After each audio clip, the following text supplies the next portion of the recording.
Hello, umeze neza meze sawa. Uyu munsi tuvugane ku bintu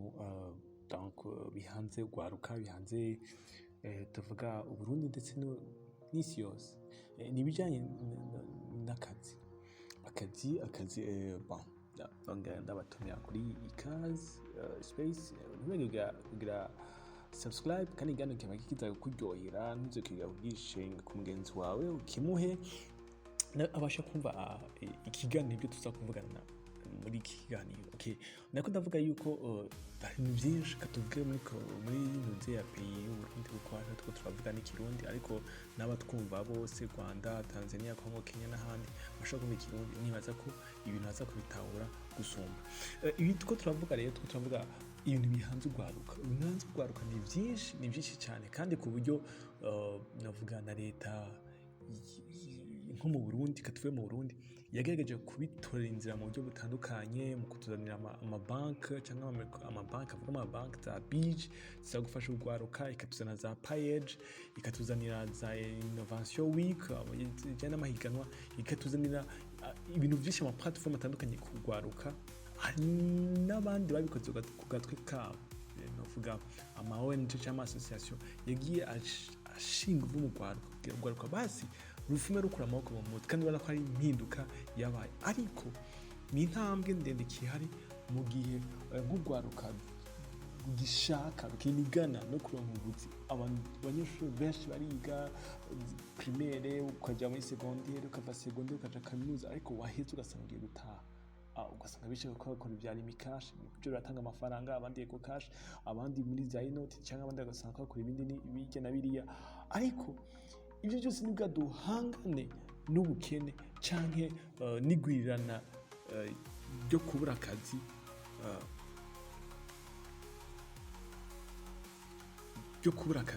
kugwaruka ariko uyu munsi tuzaza kuvuga ibintu bike bitatu tuzaza gushima ku bintu bitatu gusa nimba urugwaruka ushobora kwiyumvira canke gutanguza ugakora kandi bikakuzanira bikaguha ide bikaguha igicapo bikaguha ico ushobora gukora. Ikintu cyambere tutuvugana cyambere novuga ni kijanye na ide. Mbega ufise ide yawe ikijanye na ide iciyumviro nyamukuru wowe ufise n'icyayi icyo nico cyambere dushaka kuvugana. Muri iki kintu c'iciyumviro nyamukuru ndiko nageza kugisigura neza. Twese turafite amashuri twize, hari ibyo uzi, hari impano ufise, hari ibyo wize. Ibyo byose wize canke uzi nk'impano canke wize mu ishuri ukwiye kubishira novuga kwibyazamo umusaruro. Reka dutanga akarero gatoya. Ushobora kuba wize nko gukora amavideo mu videographe niba warabyize cyangwa ukaba ufise ahantu wagize formation iyo ide icyo cyiyumviro cawe wifuza gushira mu ngiro gishe mu ngiro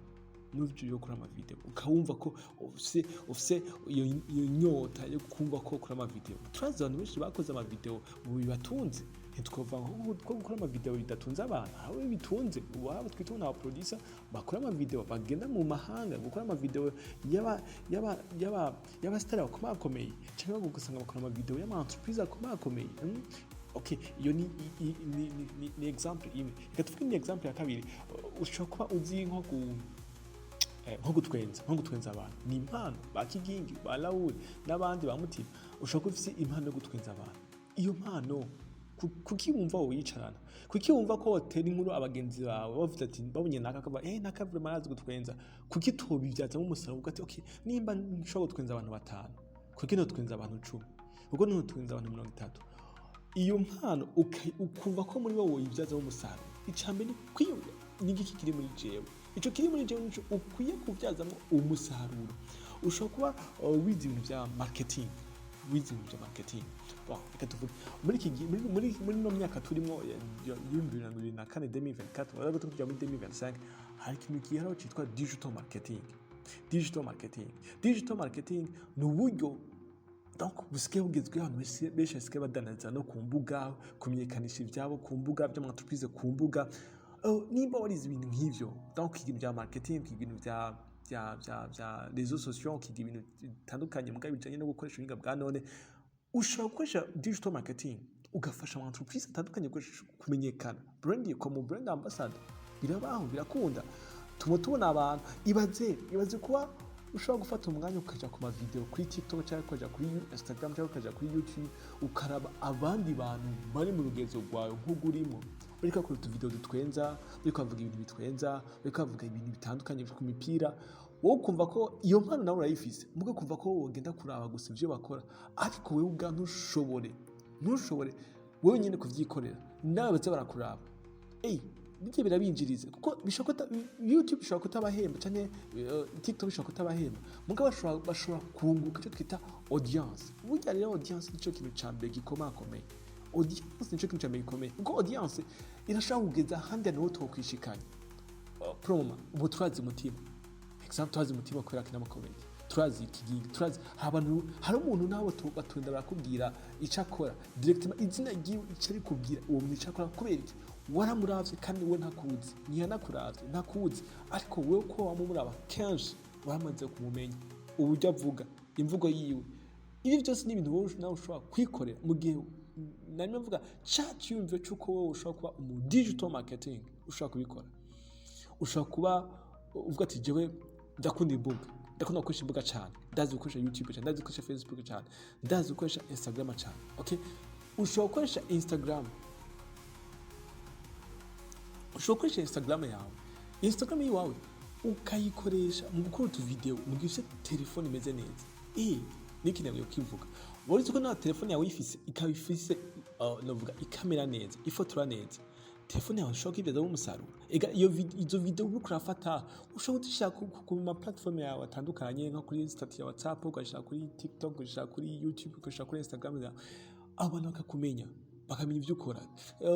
reka ndabakarorero ahandi ko ndavuga byose ndaratanga n'akarorero hariho kuri TikTok y'umuntu w'umurundi yitwa Mr Mbona twese turamuzi ko ndagira icyo gutwenza kuri TikTok ubu ni influencer mugabo akoresha telefone akoresha video two mu telefone akoresha telefone akifata video ne telefone sinzi ko mubona ko ndazo mutumwegereye yotubwira experience amaze kwibonamo kandi niyo tubwiye yuko ataco ko bitamutunze ndazi ndisuye ko bimutunze kubera iki yarabikoze navuga yabitanguye buhoro mugabo byamaze kumutunga biramugejeje hano kure abantu baramuzi kube uburyo bikoramo rero ni vyiza ko natwe ubwo buryo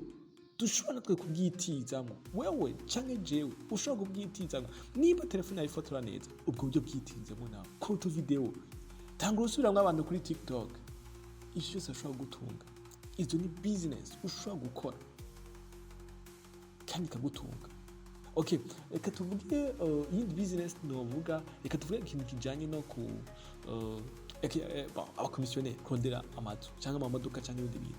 waruzi yuko kuri nimba navuze bya nibyo gukunda imbuga ushobora ati jewe ndazi yuko ahantu benshi bashobora kwereka abantu amazu okay cyangwa ndafise ahantu ukuntu jewe nshobora kwereka abantu imodoka nziza ndazi BMW ndazi Mercedes imodoka nziza zigezweho okay ati je ndazi ko umuntu ushaka kuvuga ubwoko bw'imodoka nkayisigura neza kandi umukiriya agashobora kuyumva ubwo buryo bwo gushaka gusigura umuntu neza imodoka buvyaza umusaruro nimba umukiriya Tangura office imodoka imwe y'umuntu yidandatse kuri za rezo societe tuvuga ku masitati yawe ya WhatsApp abagukirana ko n'inyungu yawe ku masitati ya WhatsApp abo bantu bagenda gukurikirana bagenda babona ibyo bintu bivuga ku miduga bakakomenyera ku vy'imiduga ni hazobura abandi banakubwira ati ushaka umuduga wo kugurisha cyangwa kugura bazanaka nkuko turazi yuko nageze uko nigane kimwe kuri YouTube kuri Landry Promoter ariko atembera abantu badazimbwa naruse ntuze yabo uburyo batanguye nawe ushobora gutangura uravye uburyo batanguye bigisha imwe mugabo badazimbwa imbwa imwe iwabo iragati y'ibintu zitari imwe bafite imbwa zirenga hafi 9 amatari 10 ibaze umutaye bafisemo ngene ngana muri izo mbwa rero nawe uko kuntu wowe uzi kuvuga neza uburyo uburanga kuvuga neza imodoka ukayivuga neza ama monteri ikintu igenda uko ibirometero byaringana uko ukabuzi kuyivuga neza ushobora gutanga urudandaza imodoka naho woba umwe w'umuntu ugatanga kudandaza ukoresha ya telefone yawe ya smartphone yawe reka tuvuge nimba uri mu komisiyoni y'amazu ishise sinabisiguye ushobora kuvuga ati jewe ije ndazi kuranga kuba nyamuranzi kuranga ibintu genda ahantu hadaza amatelefone genda ahantu hadaza amamashini babusabe babwira ati je ndazi kuranga ndazi ko ndafise abantu benshi bankurikirana bashobora kubona ibyo muri mukora basabe uko niwa basaba bazovuga ati byakwere reka tuguhe example turakubishobora niba mara kubikora bazovuga ati wa muntu ashoboye nabi kandi abo nyene nibo bazokodera abandi icambere kwiyumvira ni igiki jewe nshoboye muri iki ico cambere niba mara kuciyumvira ico ushoboye muri wowe kivyazamo umusaruro twavuze nta kazi n'amashuri ariko urashobora gutanguza business yawe kandi uhere ku kantu gato cyane okay tuvuge icya kabiri twavuga ikijanye na ni bande babikora ibi by'iwanje ni bande babikora nimba icyo ide wamaze kuyitora banza wiyumvire ni bande bayikora ni bande bakora nk'ibyo nkora twavuze nimba ukora ibintu bya content cyangwa byo digital marketing cyangwa ibya commissionaire cyangwa ibintu byo kwigisha bashobora kuba uzi icongereza kuvuga ati ngana ngo ndandigisha icongereza naje kumara izo sosyo kwigisha icongereza banza watoye ide nivyo ni bande babikora kuko hafi ya benshi bagiye batanguza utu business twabo dutoye benshi bagiye baferinga donc bagiye bahomba byabaye uruhombo byinshi bagiye barugara kubera iki kubera bigeze bigira ku bandi biradusaba ko twigira ku bandi tukiyumvira ese aba banaka babikoze gute niba ko yumvira ushoboye guteka kuva tuje n'uvume ngafise idea gutanguza restaurant banza utembera nka ama restaurant tembera jayo genda ufungureyo raba ngene bakira abakiriya iga ku mitekere yabo bateka gute mene zabo zimeze gute ibiciro byabo bimeze gute genda handi urabe nimba ari kwijanye n'abakomisiyoneri b'amazu igihe nawe nk'umuranzi menya abandi baranzi ingene bakora gute bakorera hehe ide zabo n'izahe mbega kugira ngo nk'abakiriya bigenda gute abakomisiyo baronka bigenda gute nimba wishizemo kuba amafoto k'umufotografe iyumvire jya kuri Instagram uraba abarundi babafotoza bafotora gute bafite igindura aho bakorera bafotora gute ugenda nawe yifotoza niba amafoto shoot bagufotora cyangwa amafoto studio raba ngene afotora quality y'amakamera afite n'inyaye nimba ari kwigisha raba eske abandi bigisha en ligne bigisha gute bakoresha uburyo bwahe nibwo aho uburyo bakoresha system bakoresha mu kwigisha ngo niyaye eske abakiriya baronka gute bica hehe iga kubijanye n'abandi bantu ivyo bakora vyigeko tunova competition nka compete kuko muzohiganwa abo bantu nugiye guhiganwa nabo n'abakonkiha bawe okay iga ivyo bakora numara kwiga ivyo bakora wige strategy bakoresha hanyuma izo strategy bakoresha we nawe uzofata umwanya wo kuziga kuvuga ati bega nigiki no kongeramwe kuri iki kintu nigiki no bandanyiza kuri iki kintu numara gutegura ya strategy yabo d'abord wateguye ide ya business ushaka gutangutsa wiyumviriye wayanditse ahantu ku gapapuro rwawe cyangwa mu gakayi gatoyi hama wiyumviriye icya kabiri abandi bantu bakora nk'ivyo ukora novuga abakonkiha bawe wabatembereye byandi byose nagiye nsigura wabigiyemo wabajije wagizene mbere bamwe mwanayaze nabo ikintu cyo gikurikira n'icyayi cyo twita aka business plan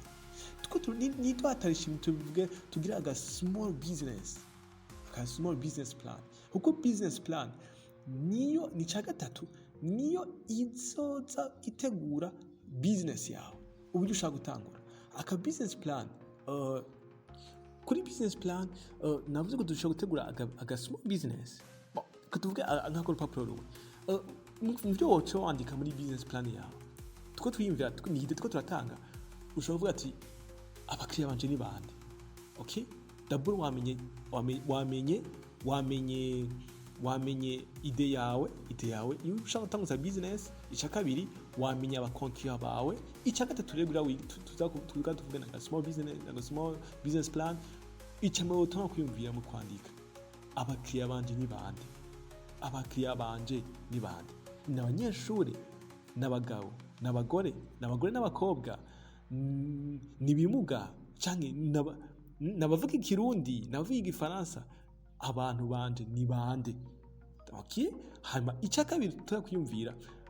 target yo kubashikira nzoyigenza gute nzoca hehe donc haya ma target menshi ushobora guca ku ma television ushobora guca ku ma YouTube channel y'abandi bantu bagiye bakreya ushobora gukorana n'abantu bamenyeye gukoresha imbuga ushobora gukorana n'abantu bakoresha ama telefone nka limité na Leo ushobora gukorana n'ama agence de voyage donc uwe d'abord wamaze kunya target y'abantu bawe uca wiyumvira target y'uburyo ushobora kubashikira abantu umuntu bashaka kubashikira gute hanyuma muri aka business plan ushobora gutegura aba bantu ntubashikira gute icya gatatu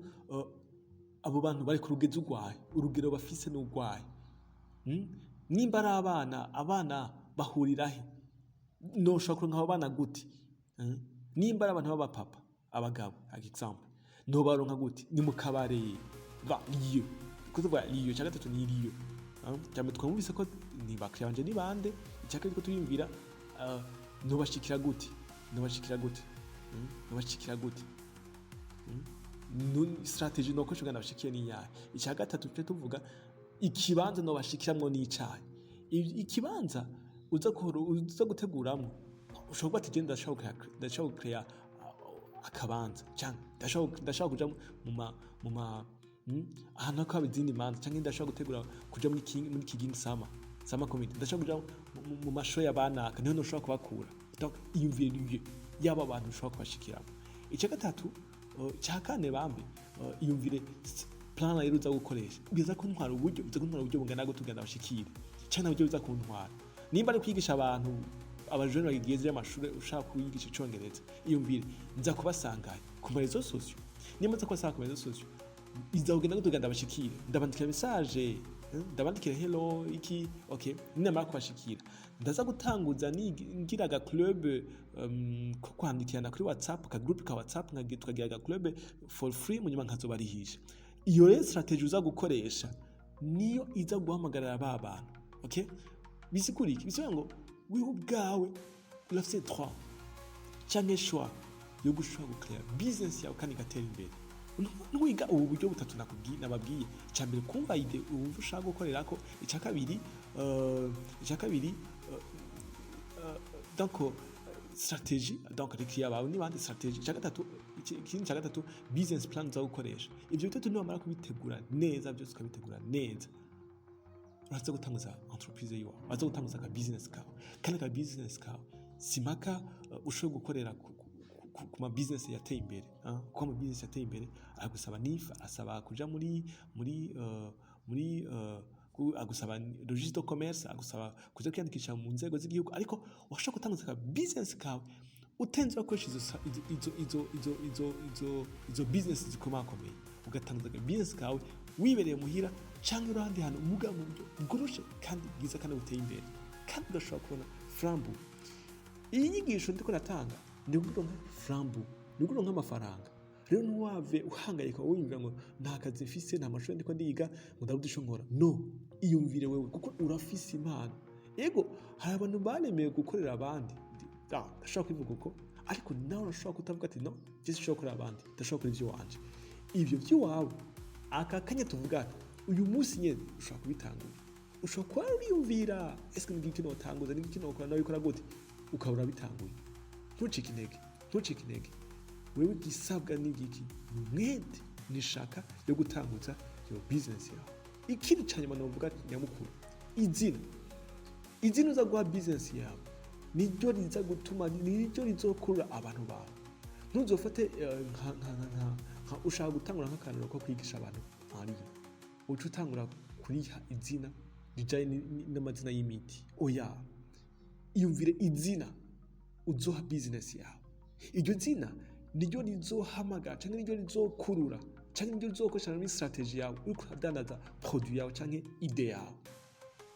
nuvuga ni byinshi twoyaga ariko reka ngarukize ngaho tuzovugana ikindi ganiro niko navuga igihe watanguye business yawe uburyo rero yitwaramo ariko muri kano kanya tutavugana uburyo ushobora gutanguza business yawe